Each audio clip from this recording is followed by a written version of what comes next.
Okay, hello everybody. My name is Nick, and my presentation is the shared fantasy of EVE Online. And in this presentation, I am going to track a little bit of how engagement with contemporary media has evolved with the introduction of the massive multiplayer online game, also called MMO. And in doing this, I'll discuss the idea of the communal fantasy world and how that meets a philosophical definition of reality, which is a bit of a mouthful, but I'll begin unpacking it immediately. In order to understand this, you first need to understand the idea of the fantasy world itself.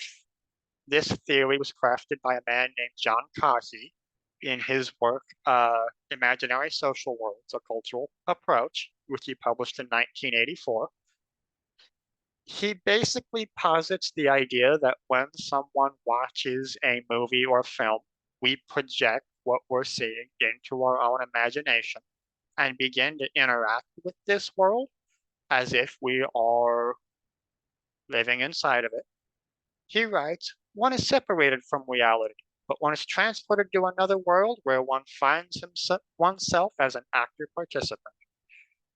We actively project these media worlds, such as whatever your favorite media might be, Game of Thrones or Harry Potter or whatever, and we interact with this world in our own fantasies, and we kind of imagine we become part of the world itself.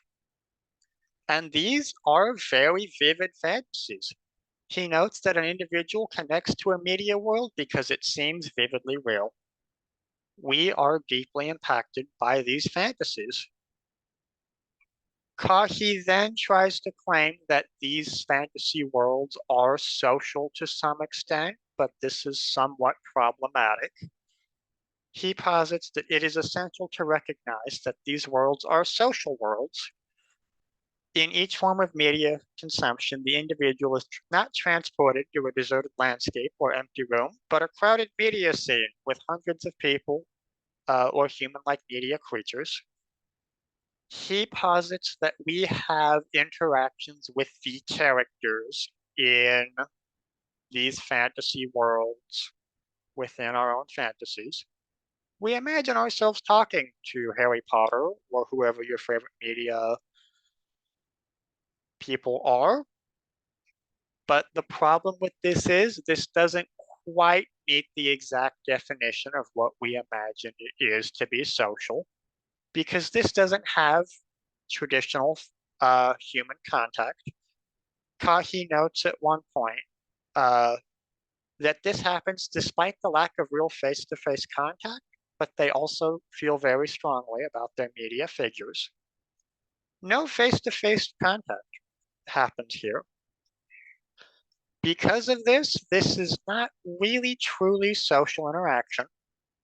Jean Baudrillard wrote in his work The Critique of Modern Media that one generally agrees to define communication as an exchange, a reciprocal space of speech and response, a mutual correlation in exchange. There is not necessarily a reciprocal human exchange within these fantasy worlds as Kahi defined them. Because of this, Kahi actually argues that these social fantasies masquerade as real social interactions. I think the exact question he set out was how an individual connects to an artificial social world. These fantasies, he claimed, are artificial rather than truly reciprocal. Because of this, historically, fantasies have been seen as relegated to the individual rather than a group of people. Teresa Brennan argues in one of her seminal works on fantasy that fantasy is considered an individual affair rather than a social one. This is problem. This is because most of the works on fantasy now have taken place in the 1980s, which was 40 years ago. That is a very antiquated form of media that we're using. Our media has evolved a lot. Enter in one of my favorite video games called EVE Online. EVE Online is a science fiction video game focused around spaceship combat,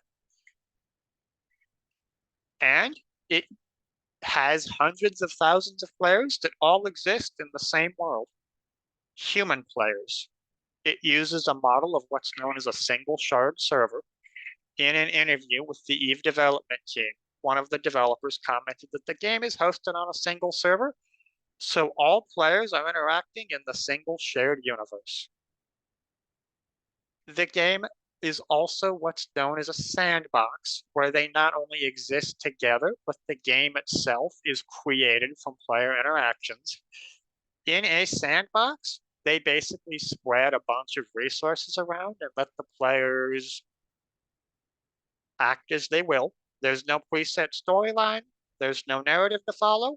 It is all based on player interaction. I believe the development team also said that EVE is a true sandbox. CCP, the development team, provides a box of sand and the spades and buckets. It's up to our players to decide what they want to do with them. Build their own sandcastles or hit other kids with it over the head with their spade and take whatever it is they have, which happens every day. That's part of the fun. We are assholes here on EVE, and we're kind of happy about that, actually. This communal world that we've created in EVE is created from people based on reciprocal interaction.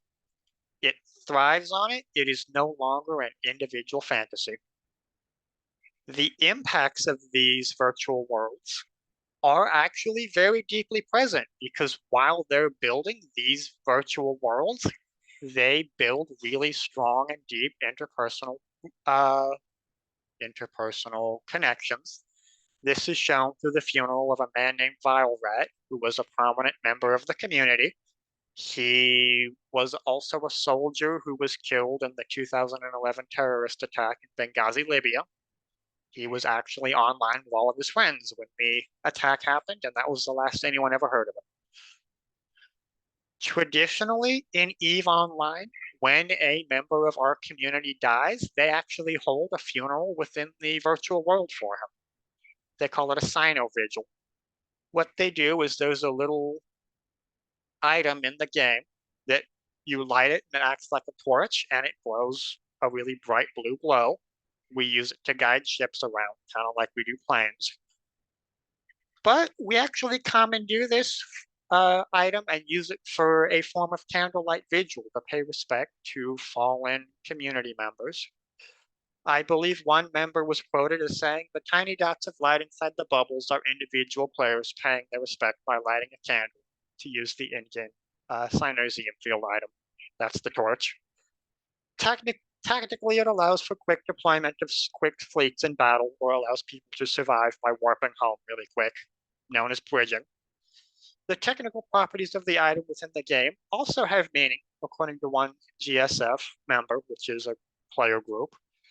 They symbolize our wish that Vile Rat would bridge home and come back to us.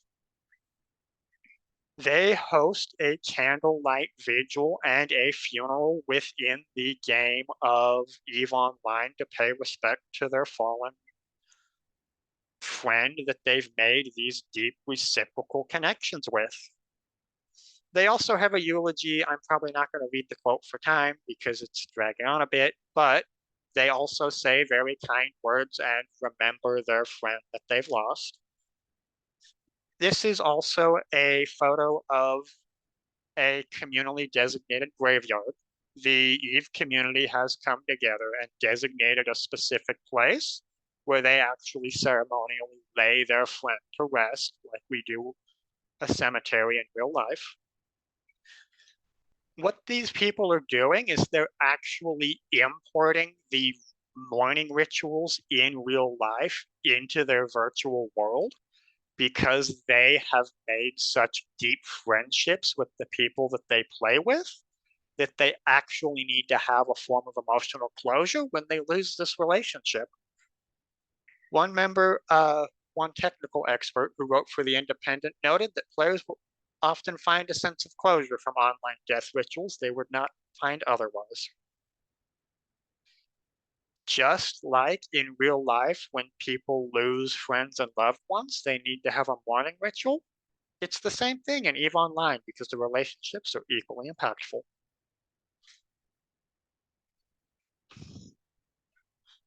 Because of this, these fantasy worlds are no longer individual and isolated. They are shared among a community of people.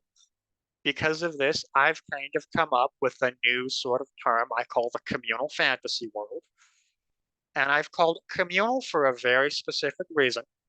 Uh, an Eve scholar by the name of Vili Ledenvirte, Scandinavian dude, weird name, nice guy, noted that virtual community, as well as the classic sociological notion of community, are characterized by familiarity, unity, and even intimacy.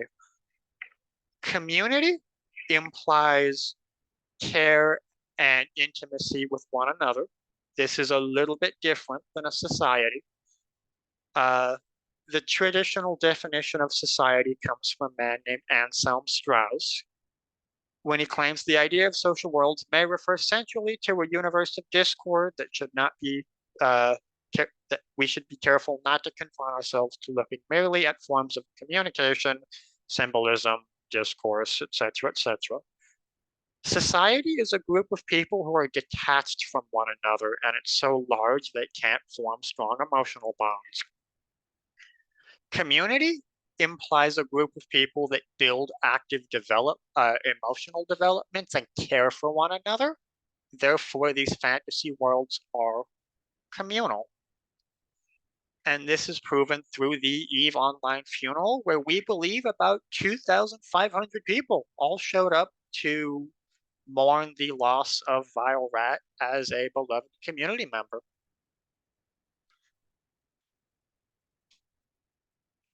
This idea of building community around fantasy world meets the philosophical definition of what should be considered real.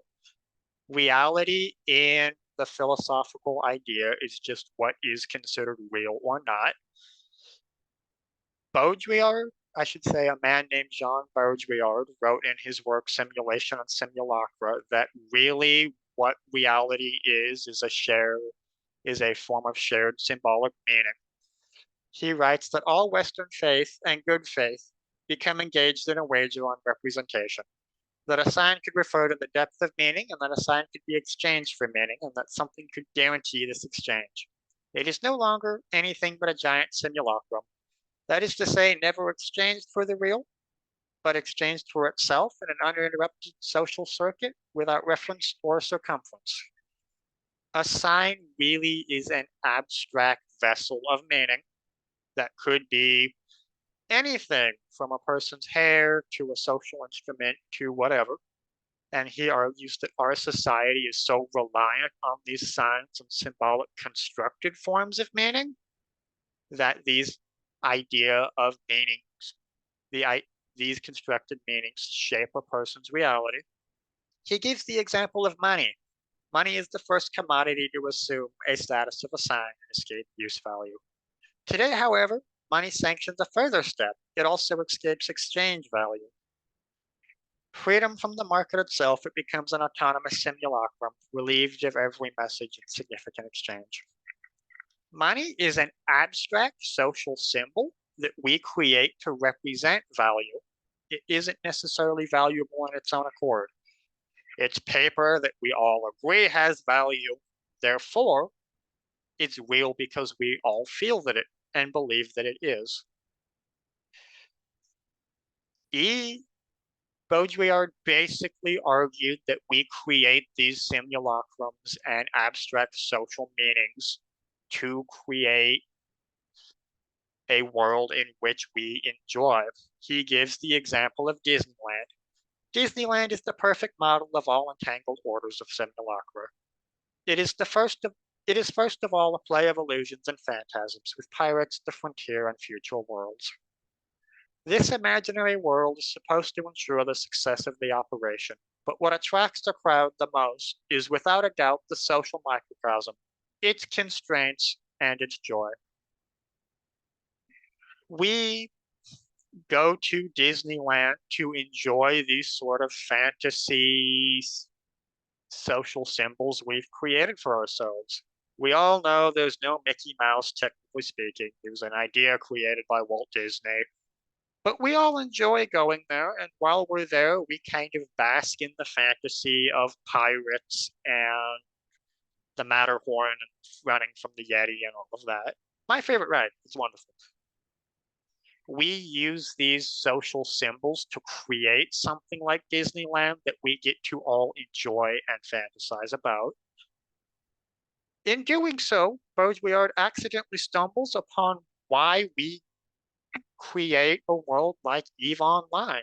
He refers to Disneyland as an imaginary world, much like EVE Online is a fantasy world. And we do this so that we can build connection with people and enjoy our own little fantasy with meaning that we give ourselves. The point of EVE Online is sort of to revel in the process of fantasizing and connecting with other people, basically speaking.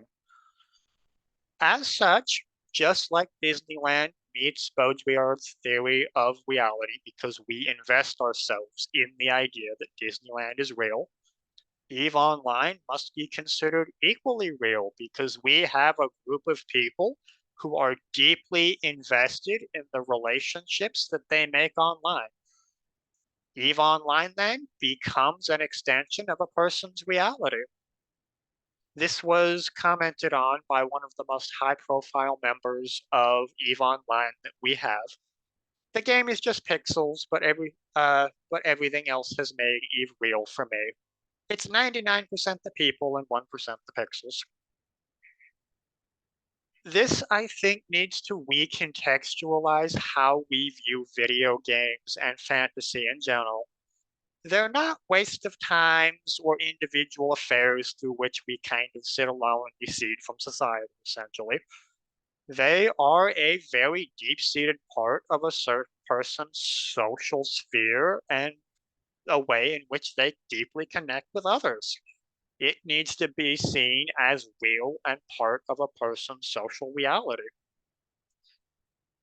And I've got about 3 slides worth of sources if anyone's interested.